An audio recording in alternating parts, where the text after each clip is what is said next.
One. Welcome back to HB Unfiltered Sports Talk.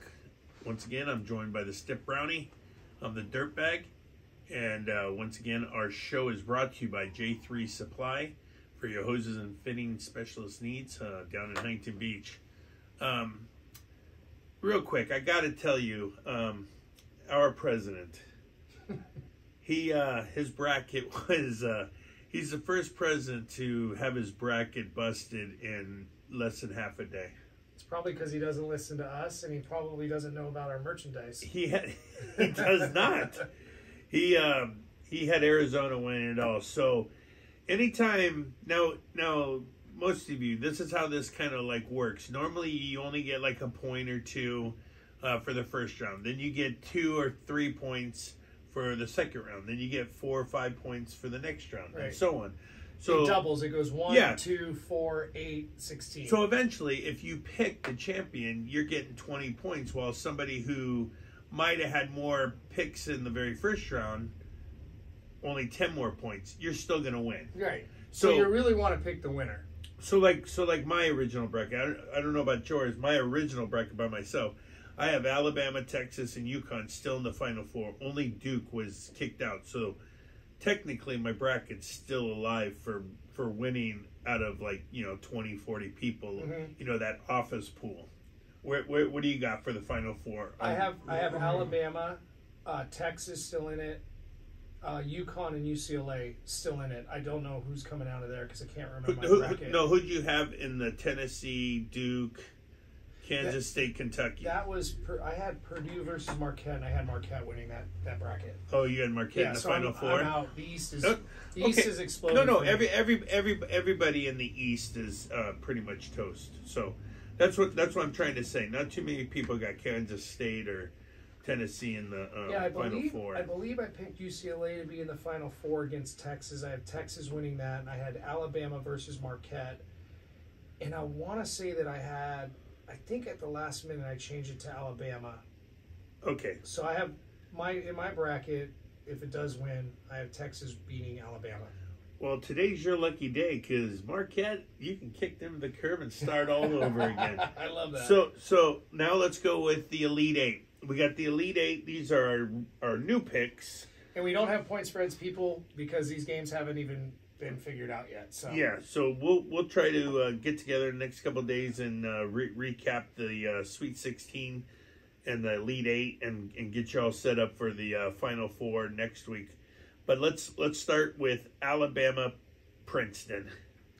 I think this is where the Cinderella story ends. As much as I would love to see Princeton keep going, I think the length and the speed of Alabama is going to be a massive problem for Princeton. I have to agree. This is exactly like you said. When the actual athletes start, the cream rises to the top. And even if it's Creighton, I still see the same way Alabama. I mean, God, I would love Princeton to beat Alabama.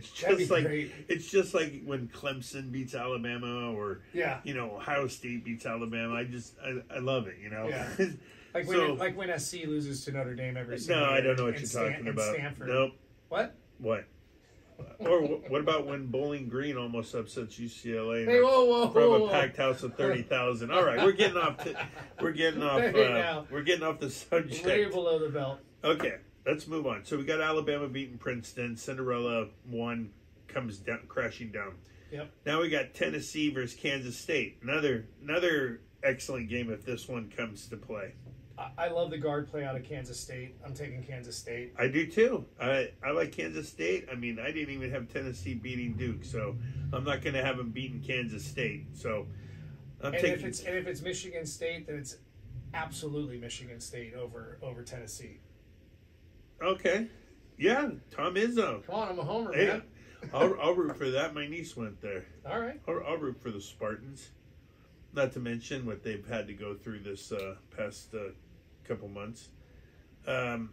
Let's move on to Houston versus Texas.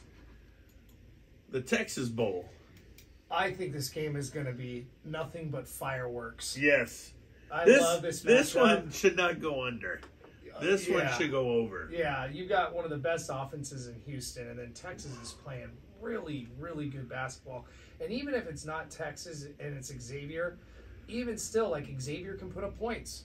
It's going to be an excellent game. I will probably take the over in this because I don't know who to root for. Yeah, and once again, we don't know the over because these teams haven't met yet, and they have to get through their Sweet 16 matchup. But for all intents and purposes, no matter what that over-under is, take the over, and if Houston plays Texas. Yep.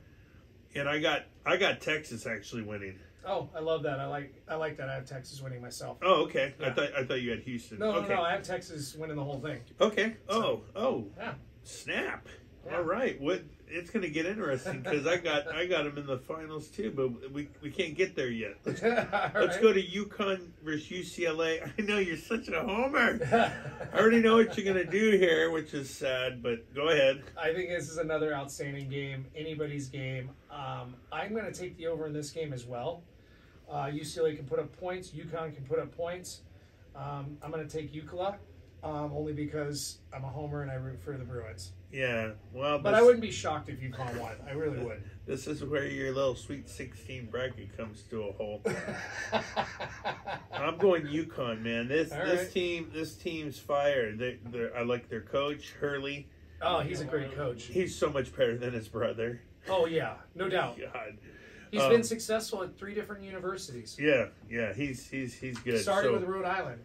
They got players, man. I've been watching UConn. The two fun teams for me to watch are Princeton and UConn so far. Well, don't you agree? Like college basketball, when you think about it, it's kind of like professional basketball. Like when the Knicks are good and the Lakers are good and the Celtics are good, that's when people tune in to watch. Yes.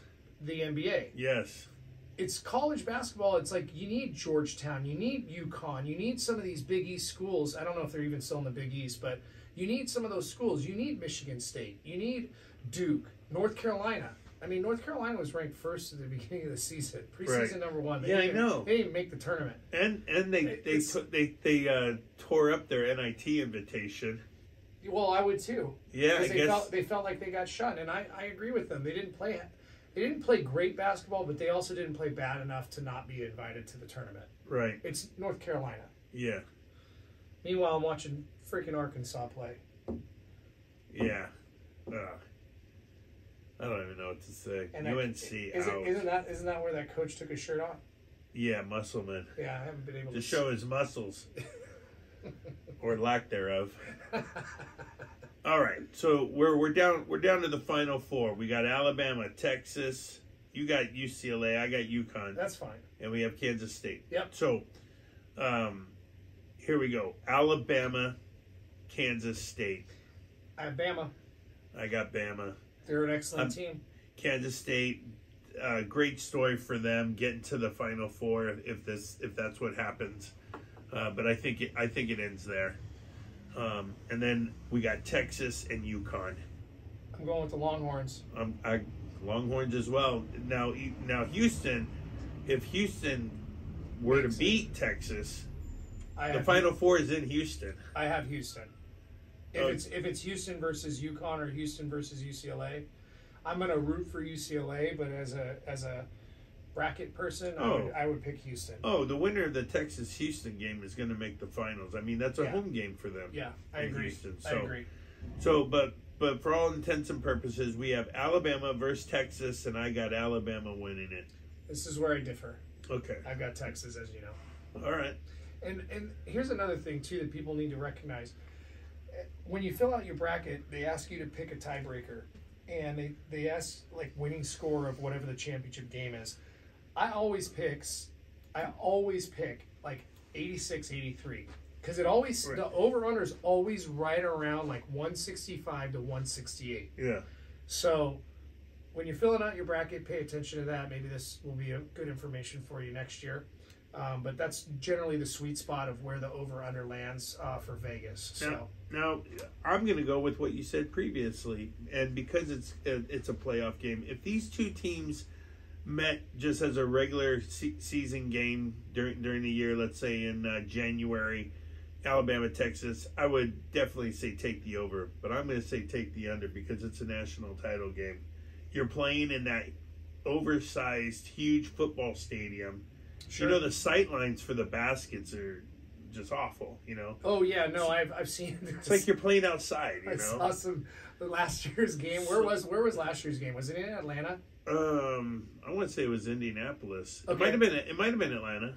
Whatever, it doesn't really matter. Anyways, that stadium can seat like 80,000 people. Yeah. And they had like curtained off like 20,000 seats because you literally couldn't see the basket. Because compared to a football stadium, or a football field, I should say, the basketball court is so much smaller.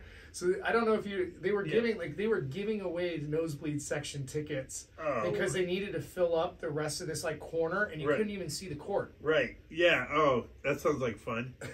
Well, I mean, you can watch it on the jumbotron, I get. What stadium was that? I don't know if it was Atlanta or if it was Indianapolis. Oh, it was probably Indianapolis. Isn't that where it always is? Well, except for this year, where it's usually. But hey, if it was in Atlanta and it was on a Sunday, you know the best part about sitting up there and not being able to see the court? You can't have Chick-fil-A either.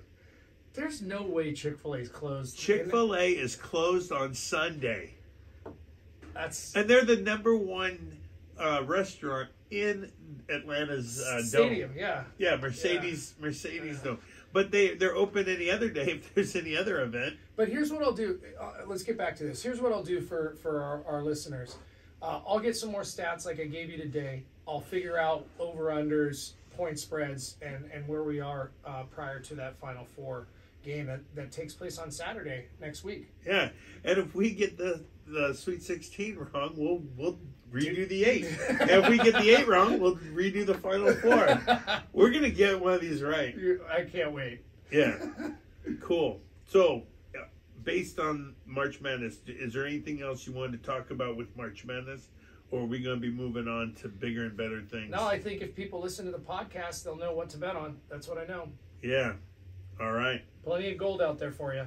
Sounds good. All right. We're going to take a break.